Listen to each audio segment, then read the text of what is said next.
할렐루야. 하나님의 은혜가 우리 가운데 함께함을 예수의 이름으로 축원합니다. 우리 함께 인사하겠습니다. 하나님이 살아계십니다. 하나님이 살아계십니다. 하나님이 역사하십니다. 오늘 본문에 보면은 성령 충만한 이들이 함께하는, 그리하여 찬양하는 내용이 등장을 합니다. 하나님께서 마리아에게 가브리엘 천사를 통해서 놀라운 이야기를 들려주십니다. 은혜 받은 여자여, 내가 복이 있다. 너에게서 약속된 하나님 메시아가 나타날 것이다. 이게 어떻게 가능합니까? 하나님의 말씀은 능치 못할 일이 없다. 그러면서 한 가지 징표를 보여주죠. 너희 친조 엘리사벳이 나이가 많아 더 이상 임신할 수 있는 그런 상태가 아니지만 그가 이미 임신한 지 6개월이 되었다. 그때 마리아가 고백을 합니다. 주의 여종이오니 말씀이 그대로 이루어지기를 원합니다. 그런 다음에 마리아가 했던 행동이 뭐죠? 바로 그 증표를, 하나님께서 이루어지시겠다라고 했던 그 약속을 확인하기 위하여 엘리사벳을 찾아갑니다. 39절 말씀, 이때 마리아가 일어나 빨리 산골로 가서 유대 한 동네에 이르러. 여기가 바로 뭐 백운동이나 양림동 이 정도 거리가 아니에요. 지금 마리아는요, 갈릴리 나사렛에 있습니다. 북쪽이에요. 그리고 지금 유대 베들레헴 이 예루살렘 쪽은요, 남쪽이에요. 이때 마리아의 나이가 많이 잡아봤자 10대 후반입니다.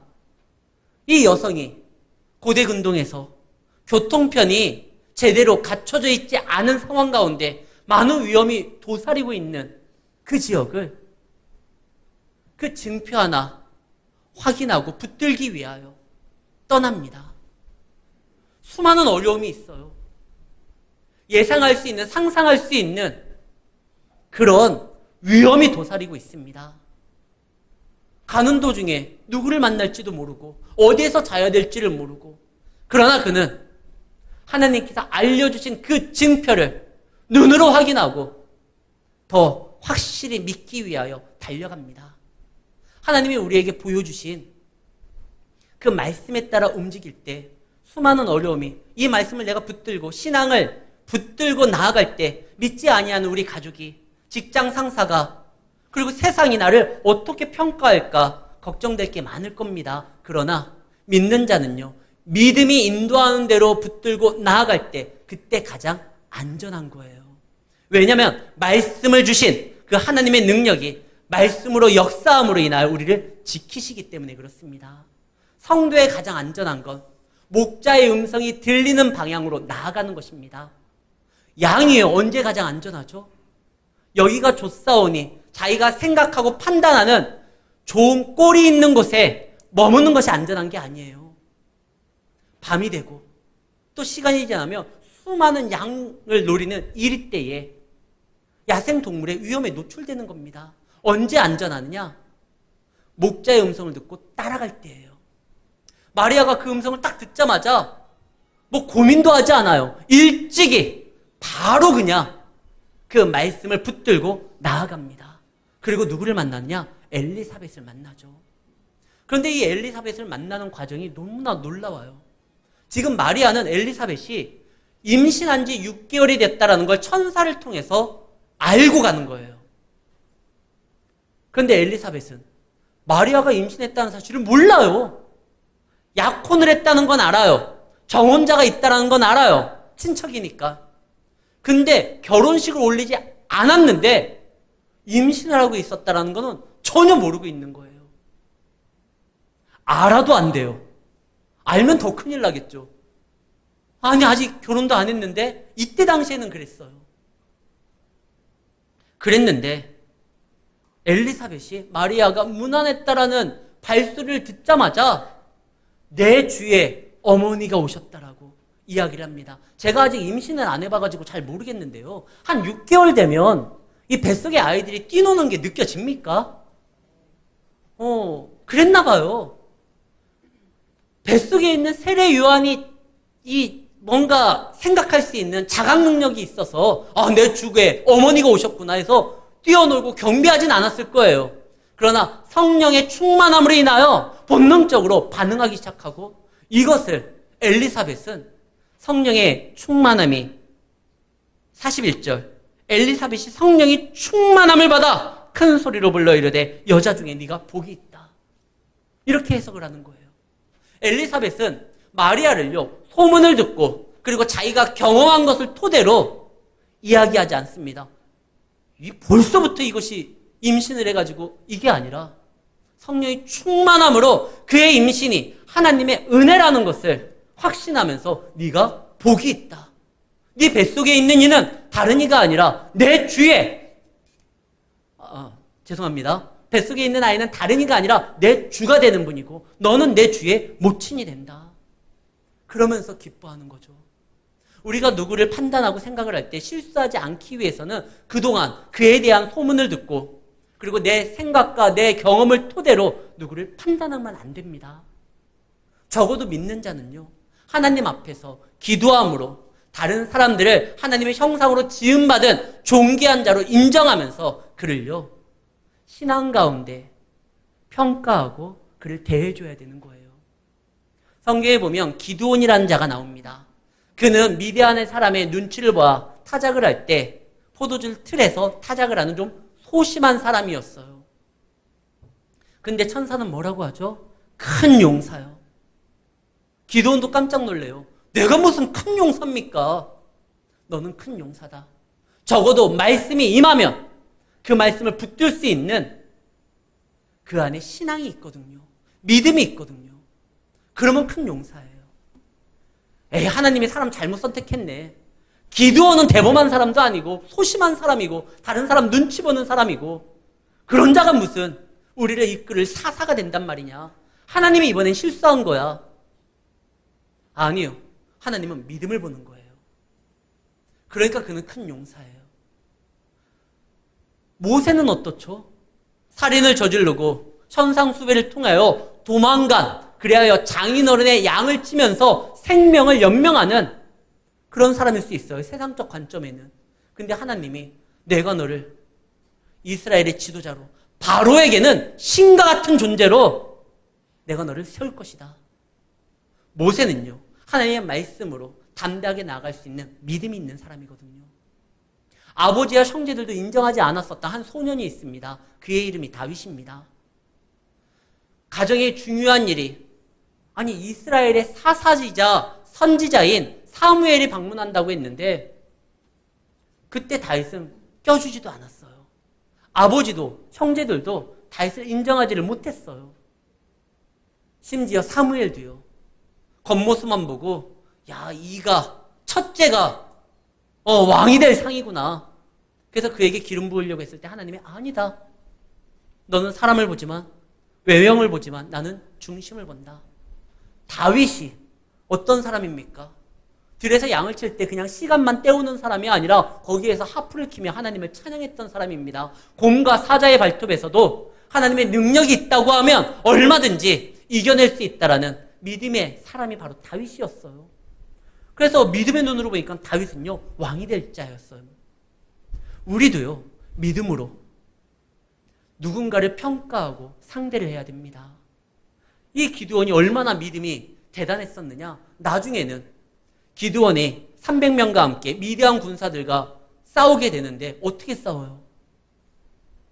그에게 들려준 무기가 뭡니까? 횃불과 항아리와 나팔입니다. 이것은 시냇가에서 밤에 물고기를 잡으려고 할 때 사용하는 거예요. 이 전쟁 도구가 아니에요. 근데 횃불가요, 항아리를 나중엔 깨요. 그리고 나팔, 이 공통점이 뭐죠? 보여지는 것이고 들려지는 것이에요. 여호와가 살아계심을 선포하는 것이 바로 횃불과 항아리와 그 다음에 나팔이었어요. 하나님을 인정하면서 적합해서 담대하게 하나님에 대한 믿음을, 하나님이 우리를 지키시고 보호하실 것이라는 확신 가운데 나아갈 수 있는 그 믿음이, 이 믿음을 통하여 하나님이 역사하시는 거거든요. 그렇기 때문에 우리는 누구를 평가할 때 그냥 소문 듣고 평가하지 마십시오. 여러분들의 상식을 가지고 경험을 통해서 하는 것이 아니라 적어도 믿는 사람들은 하나님의 말씀을 통해서 주님께서 주시는 지혜를 통해서 그의 어떠한 하나님의 역사됨을 바라보면서 평해야 되는 것입니다. 그리고 판단해야 되는 거예요. 그래야지 실수가 없어요. 지금 엘리사벳이 이 마리아 이 어린 것이 사실 엘리사벳과 마리아는요. 이 할머니와 손녀뻘이에요. 친척이라 하지만. 그런데 이 엘리사벳이 마리아를 보자마자 성령이 충만하여 너는 복된 자다. 내 주의 모친이다. 그러면서 그가 복받은 가장 확실한 이유가 뭡니까?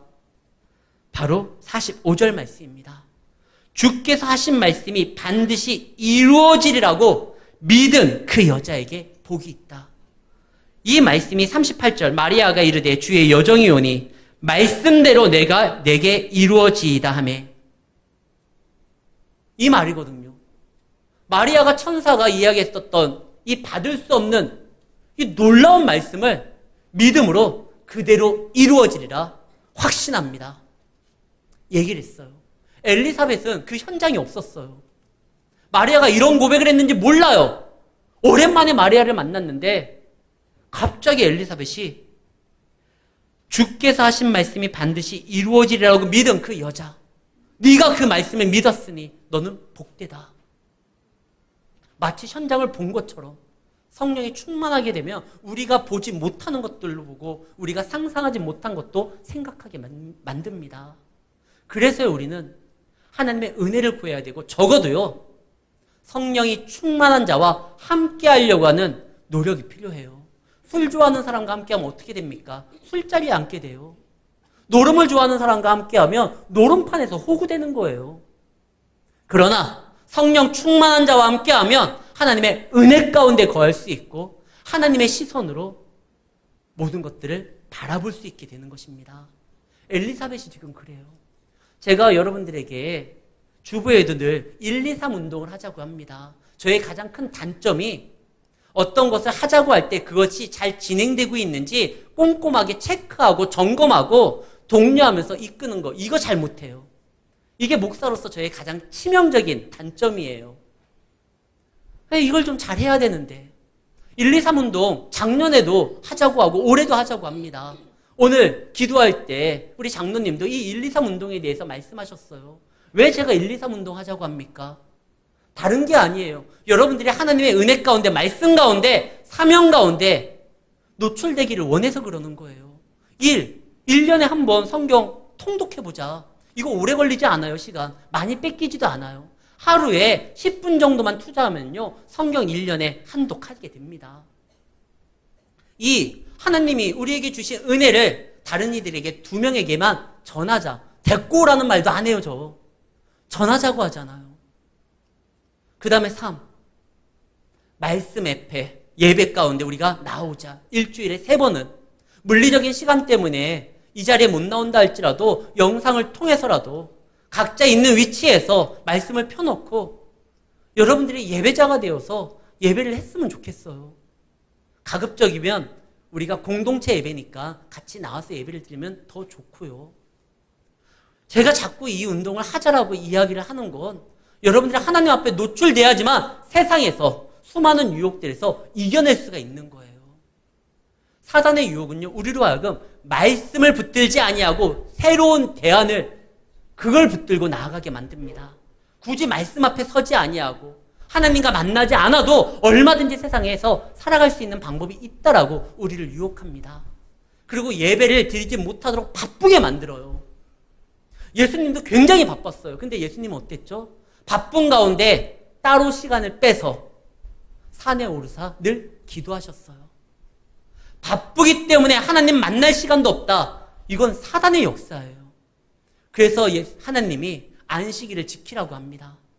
아무리 바쁜 가운데 일에 치여서 하나님 앞에 나오는 일을 못하는 일은 없도록 안식일을 딱 규정한 거예요. 지금은 주님의 날, 주의 날, 주일에 하나님 앞에 예배드리려고 합니다. 하나님을 없이 하나님을 잊고 한 주간 바쁘게 살아가는 것이 세상에서 성공하는 것이 아닙니다. 주님을 아는 거예요. 그리고 또 하나, 정확하게 알고 그 말씀대로 나아가는 것입니다. 지금 마리아가 어디로 갑니까? 네 사촌, 친족, 엘리사벳에게 가라. 그가 유다에 있다. 거기로 가는 거예요. 말씀이 가르치는 대로 정확하게 가야지만 우리가 헤매지 않아요. 우리 한 가지 졸릴 시간이 이제 됐으니까요. 잠깐 손을 좀 한번 이렇게 들어봐 주세요. 제가 민망하지 않게. 저 한번 정확하게 따라해 보세요. 자, 정확하게 따라 하셔야 됩니다. 자, 이렇게 코를 한번 대보실래요? 한번 해보세요. 네, 장난해. 자, 그리고 이렇게 펼쳐보세요. 잘 안 되시죠? 다시 한번 할게요. 자, 이렇게 되고, 이렇게 됩니다. 정확히 보세요. 자, 이렇게 하면은 이렇게 돼야 돼요. 지금 꼬이는 분들 있죠? 장로님 꼬였죠? 정확히 보고 따라하지 않으면 꼬이게 돼요. 이게 왜 성가대원들 다 됐어요? 정확히 봐야죠. 뭘 또 다시 해요. 우리가 하나님의 말씀도요, 짐작하고, 내가 이거 아는 거야, 라고 생각하면서 나가는 것이 아니라, 확신 가운데 거하기 위하여, 다시 한번 확인하고, 점검하고, 정확하게 붙들어야 돼요. 이단들도요, 말씀을 가지고 우리에게 접근을 합니다. 그 말씀이 얼마나 그럴싸한지 몰라요. 그러나 정확한 하나님의 메시지인지 확인하지 못하면 우리는 넘어지게 됩니다. 마리아는요, 지금 어디로 가야 될지 알고 있어요. 거기로 가라는 거예요. 그러니까 거기 가니까 누구를 만납니까? 마리아가 사실 하나님의 말씀이 그대로 이루어질 것을 믿습니다. 그럼 그 믿음 하나만으로 이미 끝난 거 아니에요? 근데 왜 굳이 징표를 찾아 나아가죠? 이건 잘못된 게 아니에요. 백부장은요, 예수님이 고쳐준다고, 그의 부활을 고쳐준다고 했을 때 내가 가서 고쳐주겠다. 백부장이 했던 말이 뭡니까? 나는 감당 못합니다. 주님이 우리 집에 오는 걸 말씀만 하십시오. 그대로 될 줄 믿습니다. 그때 예수님이 놀랍게 여기며 이만한 믿음을 본 적이 없다라고 하면서 그래, 네 믿음대로 될 것이다 말을 해요. 그때 부하가 났습니다. 말씀이면 됐는데 뭘 확인까지 합니까? 지금 마리아도 믿음이 대단한 것 같지 않아요. 말씀대로 그대로 이루어지기를 원합니다 하면은 끝나는데 왜 증표를 따라갑니까? 증표는요, 하나님이 그에게 더욱더 확신 가운데 거하게 하기 위해서 알려주는 하나님의 배려예요. 그리고 마리아가 믿지만 아직 연약한 사람인지라 그 하나님의 놀라우신 역사가, 메시아가 자기에게서 나온대요. 이걸 어떻게 감당해요? 믿기는 하지만 이게 어떻게 이루어질지 잘 모르겠는 거예요. 그래서 증표가 필요했던 거예요. 믿지 않기 때문에 증표가 필요한 것이 아니라 오히려 더 확신 가운데 믿고 그것을 준비하기 위해서 증표를 구하는 건 나쁜 거 아니에요. 기드온이 하나님 앞에 계속 정말 나에게 나타나신 이가 하나님임을 내가 알 수 있도록 저에게 증표를 보여주십시오. 그때 어떻게 하죠? 하나님이 짜증내지 않아요. 그가 믿음 한가운데 세워질 수 있도록 계속 그래 하면서 그가 요구하는 대로 보여주십니다. 지금 마리아도요, 연약해요. 우리가 하나님의 말씀대로 살아가려고 하는데도 우린 연약해서 또 넘어질 때가 많아요. 예수님도 그러셨어요. 예수님은 하나님의 뜻이 온전히 이루어질 걸 의심해 본 적이 없어요. 그랬던 그 예수님이 이제 십자가를 앞에 두고 마음에 근심이 됩니다. 예수님의 근심은 단순히 그 고통으로 인한 그것 때문에 그런 게 아니에요. 예수님은 지금까지 하나님과 단절된 적이 없어요. 늘 하나님, 성부, 성자, 성령, 하나님은 하나셨어요. 친밀한 교제가 있었어요. 근데 예수님이 인간을 대표해 십자가의 죄인으로서 달리게 될 때 그 죄인이 받을 모든 하나님의 진노를 그 십자가에서 받으실 때 하나님 앞에 버려지는 그 짧은 경험이, 그 시간이 있습니다. 그래서 예수님이 십자가상에서 외쳤던 게 뭡니까? 하나님 어찌하여 나를 버리시나이까? 이것을 어떻게 인간으로서 감당해야 될지. 그래서 예수님께서요, 마태복음 26장 38절에 이에 말씀하시되 내 마음이 매우 고민하여 죽게 되었으니 너희는 여기 머물러 나와 함께 깨어 기도하자는 거예요. 깨어 있으라. 그 하나님이신 그 예수님도요, 그 하나님의 뜻이 이루어지고 이 죽음 이후에 또 부활이라는 걸 확신함에도 불구하고 인간의 연약한 몸을 가지고 왔기 때문에 부탁을 하십니다. 하물며 태어날 때부터 찐 인간으로 사람의 몸으로 여태까지 살아왔던 우리가 하나님의 우리를 향한 놀라운 은혜, 축복, 말씀 엄청나다는 거 그리고 그대로 이루어질 걸 알지만 때로는요 이 육체의 연약함으로 인하여 근심될 때가 있어요. 그렇기 때문에 항상 하나님 앞에 나아가야 돼요. 마리아도 마찬가지입니다. 지금 마리아도 자신에게 이루어질 놀라운 은혜가 어떠하신지를 확인하기 위하여 엘리사벳을 찾습니다. 성령 충만한 자에게 갑니다. 그와 만나서 그와 몇 마디 대화도 안 했어야지. 그냥 딱 만나자마자 너에게 복이 있다. 말씀 그대로 이루어지니까 복 받는 것이다. 이 말을 하는 거예요. 대화도 아직 나누지도 않았는데. 그러니까 마리아가 그 이야기를 듣자마자 뭐부터 합니까? 46절 마리아가 이르되 내 영혼이 주를 찬양하며. 이 찬양은요 그동안 이루어졌었던 거에 대해서 결산으로서 찬양이 아니에요. 이 계속 진행형이에요. 이제부터 내가 하나님을 찬양하며 믿음으로 나아가겠다. 이제 그가 임신한 결과로 인하여 나타날 파급 효과가 이로 인하여 동네 사람들의 시선이 정혼자에게 판단이 어떨지 짐작조차 안 돼요. 이로 인하여 죽을 수도 있어요. 그런데 그는 나타난 결과가 어떻게 되든지 이거는 복이다. 왜? 하나님의 말씀이 그대로 이루어진다고 하면 내가 죽을 수 없는 거예요. 이때 당시엔 돌 맞아 죽는 거거든요. 결혼식에 올리기 전에는. 그런데 돌 맞아 죽을 수가 없잖아요. 메시아가 나와야 되는데. 그러니까 분명히 어떤 어려움이 있을지 몰라도 이것은 복이다. 하나님은 우리에게 근신하는 마음을 주려고 복음을 주시지 않습니다. 우리로 하여금 기뻐하고 감사하게 만들려고 말씀을 주시는 거예요. 나에게 말씀이 들려졌고 이 말씀이 확신되고 이 말씀이 이루어진다면 이건 복이다. 그래서 마리아가 이제부터 내가 복된 사람이 될 것이다 라고 감사를 올립니다. 우리 성도들은요 말씀이 들려주고 기억나면 감사할 수 있어요. 지난주 오후 찬양 예배 때 쇼생크 탈출이라는 영화에 대해서 설명하면서 말씀을 전했는데요. 그 영화에서 그 앤디라는 주인공이 교도소의 허락을 받지 아니하고 모차르트의 피가로의 결혼을 이게 음악을 죄수들에게 들려줍니다. 그 결과 그가 독방에 2주간 갇혀요. 영화에서 나오는 독방은 창문이 없어요. 그냥 밀폐 공간이에요. 좁은 곳에서. 그러니까 시간이 지나는 것도 몰라요. 죄수들이 하는 말이 영화에서 등장하는데 독방에서의 일주일은 마치 1년 같대요. 근데 이 주인공이 2주간 갇혔다가 이제 나옵니다. 죄수들이 걱정을 하는데 오히려 이 주인공의 표정이 좀 밝아요. 야, 너 독방에서 어떻게 지냈는데 표정이 이러느냐? 나는 독방에서 혼자 있지 않았어. 모차르트와 함께 있었어. 너 독방에 들어갈 때 음악을 틀 수 있는 기계를 가지고 갔느냐? 아니, 모차르트는 그의 음악은 내 머리에, 내 가슴에, 여기에 있어. 이것이 음악의 묘미지. 음악은 누구도 빼앗을 수가 없어. 이 앤디가 그런 말을 하는데 시사하는 바가 커요.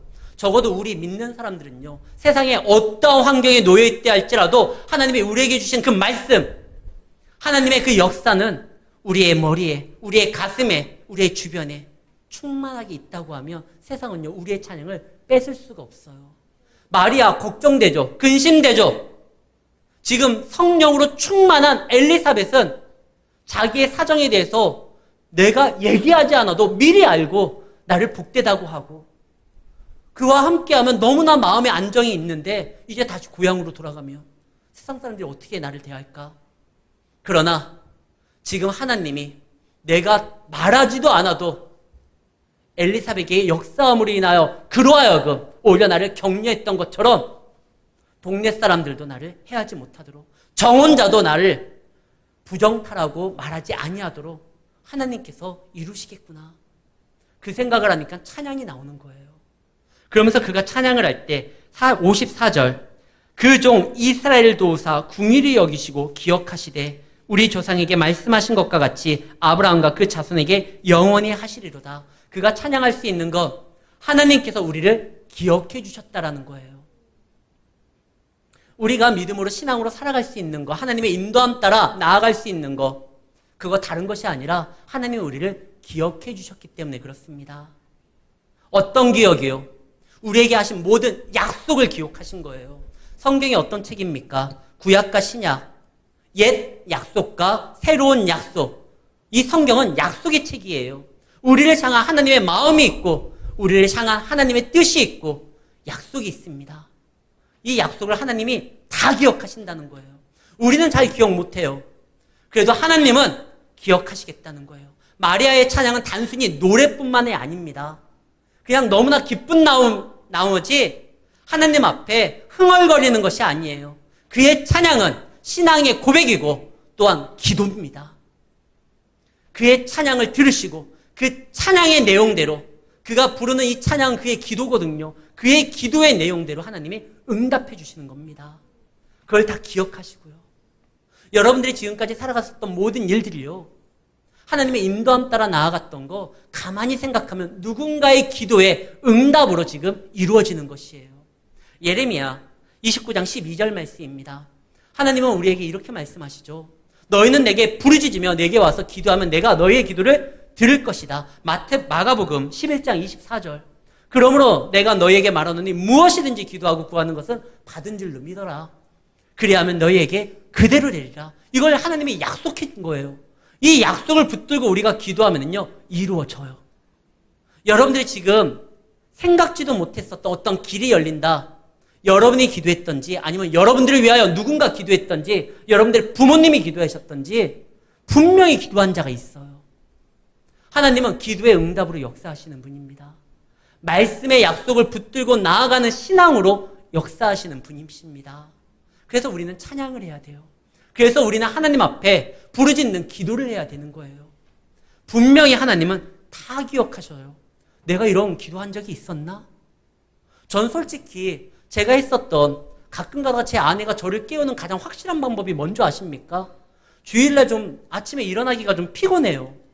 오늘도 제가 새벽 1시 반인가? 갱년기인가 봐요. 요즘에 잠이 잘 안 와요.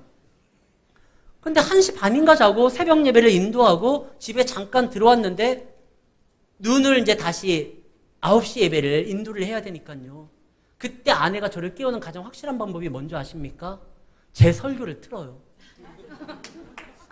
그러면 막, 여보 제발, 차라리 저기 다른 교회 목사님 설교 좀 틀어라. 여러분들 목소리 듣는 거 여러분들 잘 듣습니까? 잘 들어요?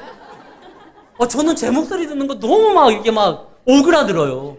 아내가 제 설교를 그냥 틀어버려요. 오늘 아침도. 그래서 제가 제발 여보, 저기 제가 아는 교회가 있거든요. 그 교회 목사님 거 좀 틀어라. 내 설교 좀 틀지 말아라. 근데 집사람이 트니까 이제 듣게 되잖아요.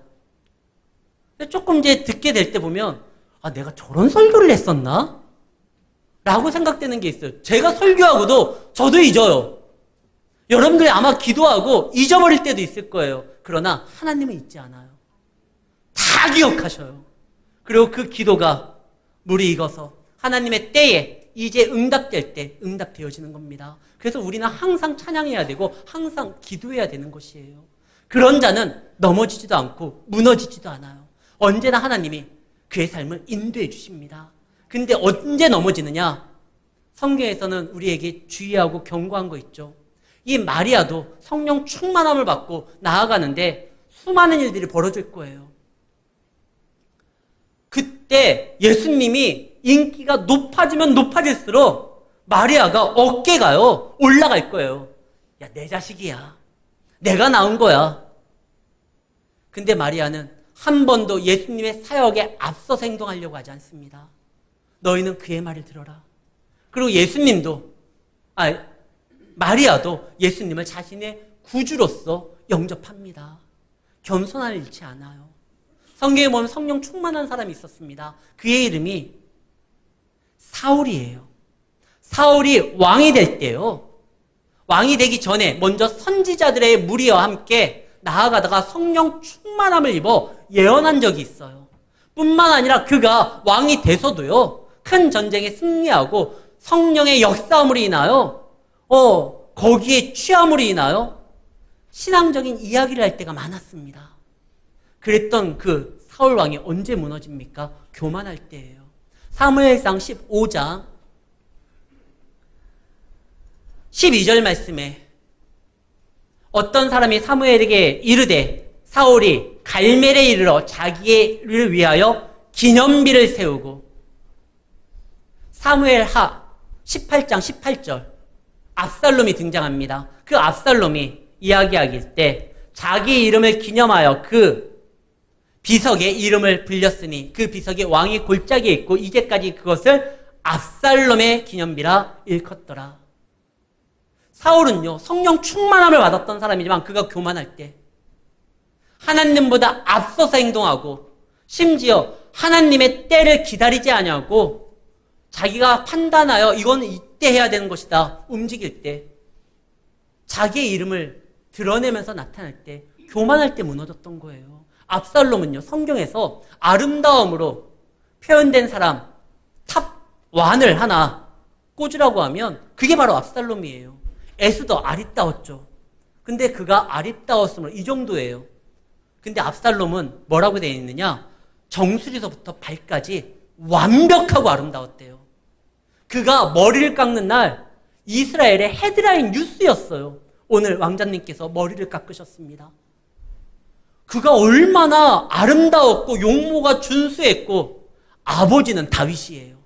금수저예요. 그랬던 그가 그 아버지 예배자와 함께 하나님 앞에 하나님이 주신 그 많은 기회와 또 금수저에다가 용모도 출중해가지고 많은 사람들이 또 인기도 받았거든요. 영향력 있는 위치에서 하나님을 전하는 것이 아니라 자기 이름을 세울 때, 교만하게 행동했었을 때 그가 무너집니다. 마리아도 얼마든지 교만할 수 있어요. 우리는 마리아한테 고마워해야 돼요. 하나님께서 예수님을 보내실 때 아담처럼 보내지 않았어요. 아담은요, 생후 첫날, 우리나라 나이로는 1살이고 이번 정권 나이로는 0살이죠. 많이 안 지났으니까 6째 되는 날 아담이 어떻게 만들어집니까? 하나님이 직접 만들 때 아담이요, 만들어지자마자 하나님과 대화하고 동산을 거닐며 이야기하고 짐승들의 이름을 지을 정도로 지혜도 있고 건강했어요. 갓난아기가 아니에요. 아담은 갓난아기로 오지 않았어요. 그런데 예수님은요, 갓난아기로 왔어요. 왜 꼼지락거려요? 기저귀를 갈아줘야 돼요. 어머니가 이렇게 떠 먹여줘야지만 먹을 수 있어요. 예수님이 메시아 사역을 감당하기 전까지는 이 마리아가 키웠어요. 그래서 예수 믿는 사람들은 마리아에게 고마워해야 돼요. 그렇다고 신격화하면 안 돼요. 마리아도 예수님으로 인하여 구원받아야 될 죄인이니까요. 카톨릭은 마리아를 신격화하지만 아니요. 그래서 심지어 카톨릭은 마리아를요, 성모 무호설이라고 해서 마리아가 죄가 없다라고 해요. 마리아도 죄가 있어요. 죄 없이 이 땅에 오신 분은 예수님밖에 없어요. 근데 어쨌든 마리아에게 우리가 고마워해야 되는데 왜 고마워해야 되느냐? 마리아가 예수님을 키울 때요, 아마 현타가 왔을 거예요. 정말 메시아가 맞을까? 우리가 자녀들을 키울 때, 자녀들이 속썩일 때 의심할 때가 있잖아요. 저 녀석 정말 내 자식이 맞을까? 병원에서 바뀐 게 아닐까? 뭐 이런 생각이 올 때가 있는데, 지금 예수님은요, 메시아인데, 하나님인데, 아니 내가 기저귀를 갈아줘야 되고 내가 떠먹여줘야 되고, 정말 메시아가 맞을까? 이분이 하나님일까? 근데 마리아는 믿음으로써 그것을 감당합니다. 그래, 이분은 메시아야. 이분은 하나님이야. 그리고 이분의 이름이 막 높여지고 많은 사람들이 예수님을 왕으로 세우려고 했잖아요. 내가 예수 엄마야 라고 하면서 예수 이름을 팔아서 자기를 뭐 이렇게 채우려고 하지도 않아요. 끝까지 겸손해요. 그러니까 예수님께서 구원을 완성할 때 그 자리를 끝까지 지킬 뿐만 아니라 예수님도요, 십자가에서 마리아에게 어떻게 말을 합니까? 어머니 보소서 아들입니다. 자기 제자에게 어머니의 삶을 이렇게 부탁을 하잖아요. 우리가 겸손하면은요, 세상은 얕잡아 볼 수 있지만 하나님은 그 겸손한 자들 통하여 하나님 나라의 가장 중요한 일을 감당하게 만듭니다.